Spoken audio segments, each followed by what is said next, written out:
Watu wengi sana wanajiuliza kwamba watawala wa dunia wanawezaje kucontrol au kurun misingi ya kuiongoza dunia. Huwa wanahisi wana namna ya moja kwa moja kwamba wana mkakati huu au wao wenyewe wako direct sana katika kutuongoza au kuiongoza hii dunia. No. Mara nyingi nimeshakwisha kuambia kwamba kuna watawala wa dunia na kuna viongozi wa dunia. Hawa ni watu wanaofanya kazi katika nafasi mbili tofauti. Watawala wa dunia ni watu walio juu ya viongozi wote wa dunia, marais wote wa duniani, mawaziri wote wa duniani, wakuu wa majeshi wote wa duniani wako chini ya watawala. Sasa watawala ni kina nani? Watawala ni familia za kitajiri zilizokuwepo tangu miongo na miongo, millennium, miaka 1000 iliyopita, 2000 iliyopita, 5000 iliyopita. Hao watu walitengeneza dunia kuwa biashara. Hii dunia kuwa biashara ilikuwaje? Sasa waliamua kuintroduce a segment au vipande vya kuongoza hizo biashara zao. Ndio maana dunia yote hii ukiangalia vizuri huwa inaripoti katika namna moja, yani inawasilisha majawabu ya utendaji katika namna moja. Sasa leo tunataka tupige story kidogo, dakika kadhaa hizi tuongee hawa watawala wa dunia wanafanyaje hizi kazi, kwa sababu watu watajiuliza kama watawala wanawezaje kuongoza nchi zote, mara Amerika wapo, Ulaya wapo, Afrika wapo. No, wao waliseti mifumo tu, na mifumo ndio ikawa inafanya hizi kazi, na hii mifumo ina nguvu sana na huwezi kupingana nayo, kama zile clip zinazosema huwezi kupinga namna hiyo. Kwa hiyo sasa waliseti vipi hiyo mifumo na hizo kazi zao zinafanyika vipi? Hawa watu walikuwa wanatumia taasisi au wanatumia huduma, sawa, wanatumia teknolojia na wanatumia miongozo mbalimbali katika kudominate au kutawala na kuzidi kuongoza katika hivi vitu. Sasa basi, mfano, kwa nini dunia nzima watu wanafanana mawazo? Acha mawazo ya mtu mmoja mmoja, yani katika namna ya kuishi, watu wanavyo katika kuishi, yani wanavyojichukulia katika mitazamo ya kuishi, kwenda na wakati au kwenda na kukamilisha jambo fulani. Au kwa nini tabaka la nyakati fulani, utasikia hii ni generation Zoomers, kwa maana Gen Z, au hao millennium, au hao alpha, au hao sijui nini. Kwa nini kila ile kizazi fulani kinakuwa na tabia za kufanana? Kwa mfano, ukiangalia watu waliozaliwa katika generation hiyo millennium au millennials, au watu wa 86 kuanzia 80 huko kuja mpaka 90 na kitu, wana tabia zao za kufanana, wana namna ya kuchanganua concept za kufanana, wana namna kuchukua maamuzi ya kufanana. Usijishadelewa. Ukitoka kwenye 86, kwa maana ukija 90 huko kwenye 90, 96 kuja 2000, wana namna ya kushambulia mawazo katika namna yao, wana namna ya kutekeleza. Kwa hiyo haya mambo ni matokeo ya hii theory au hizi theory ninazokuja kuzizungumza leo. Sasa watawala nimekusha kusema wanatumia mbinu au misingi mbalimbali, na kuja kuitaja misingi 5 au so 4 ambayo watawala wanaitumia sasa katika kurun hivi vitu na kuoperate. Mfano, watawala wanatumia serikali. Serikali zote ni tawi la utawala la watawala, ambao serikali sasa ni platform inayotumika kusimamia mikakati, sawa, miongozo, na serikali huweka nguvu kubwa sana kwenye kuamrisha wananchi wafikiriaje, waamuaje au waamini vipi. Kwa hiyo ndani ya serikali kuna system za kuwaongoza wananchi wote wawe chini ya muongozo fulani, ambao kimsingi serikali yenyewe iko chini ya watawala fulani ambao huchukua miongozo ya kitawala na kuiweka chini ya wananchi. Mfano sasa, katika serikali kuna vitu kama katiba, umeona, kuna constitution. Serikali zote duniani zina katiba, lakini katika serikali pia zote duniani kuna vitu kama military, kuna majeshi. Katika serikali zote kuna vitu kama education system, yani mifumo ya kielimu iko chini ya serikali za nchi husika, yani mitaala kwa maana hiyo. Lakini pia usimamizi wa usalama wa wananchi wote uko chini ya serikali za nchi husika. Huduma au miongozo ya kifedha iko chini ya serikali za nchi husika. Kwa hiyo sasa serikali yenyewe hupanga kutokana na matakwa ya juu zaidi.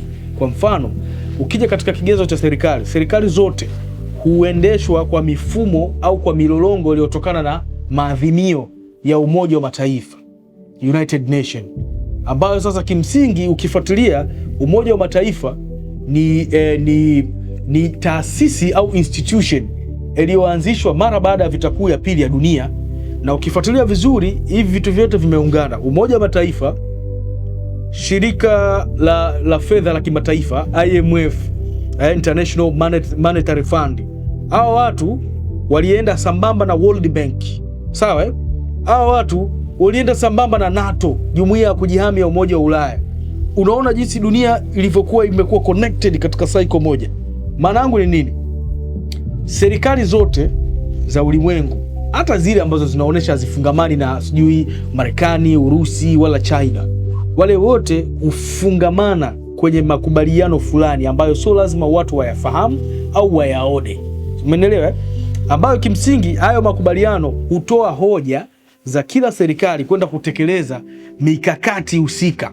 Ndio maana nikakurudisha kwamba kila serikali hutazama, iwe mwanachama au sio mwanachama wa UN, United Nation, kuna vitu ili ukopesheke, ili upewe infrastructure, miundombinu mizuri katika nchi yako, ili upewe huduma za kiafya nzuri kwenye nchi yako, ili upewe usimamizi mzuri wa kidiplomasia, ili uwe na mahusiano mazuri ya kidiplomasia kwenye nchi yako, lazima kuna mikakati au conditions ambazo utatakiwa kufungamana nazo, ambazo ziko chini ya United Nation na washirika wote wa dunia, iwe kwa direct au indirect.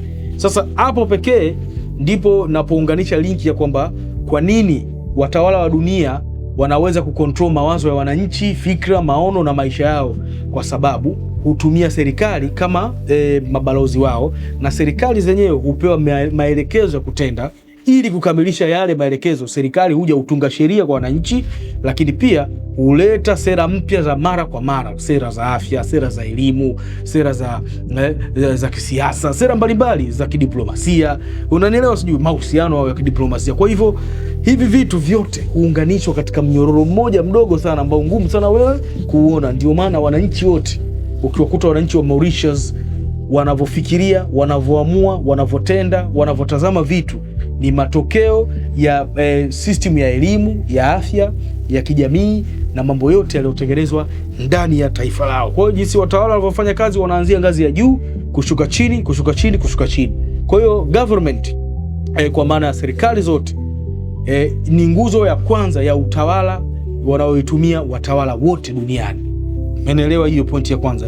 Pointi ya pili, financial institution, taasisi za kifedha za kimataifa, ambayo katika maelezo ya mwanzo nimeyataja juu kwamba uliona Benki Kuu ya Dunia, World Bank, lakini nikakwambia IMF, shirika la fedha la kimataifa la ulimwengu.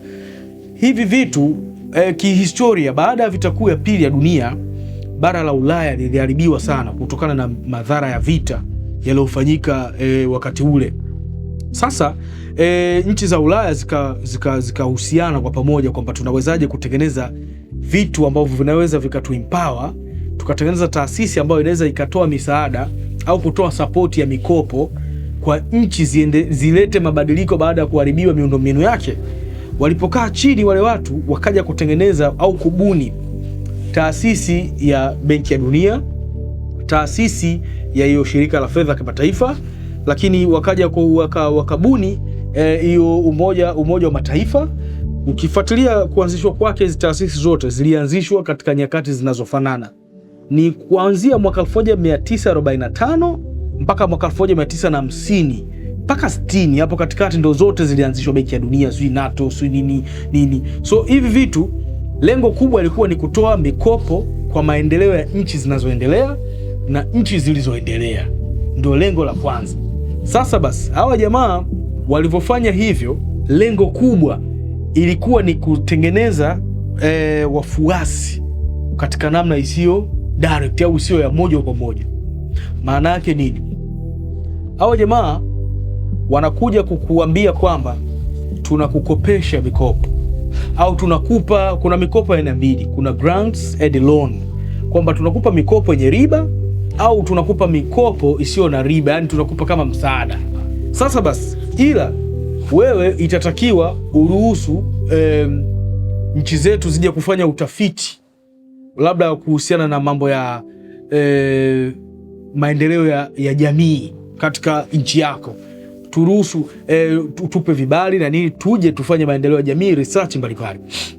Unaelewa, sijui kitu kama hicho. Kwa hiyo wewe ni kitu rahisi sana kwamba sawa, mnanipa hizo grants billions of dollars, una sign hiyo contract, wanakuja nchini kwako, wanakuja kufanya hizo research. Sasa basi wanapokuja kufanya hizo research kwa ajili ya maendeleo ya kijamii au nini, kufanya hizo research zao,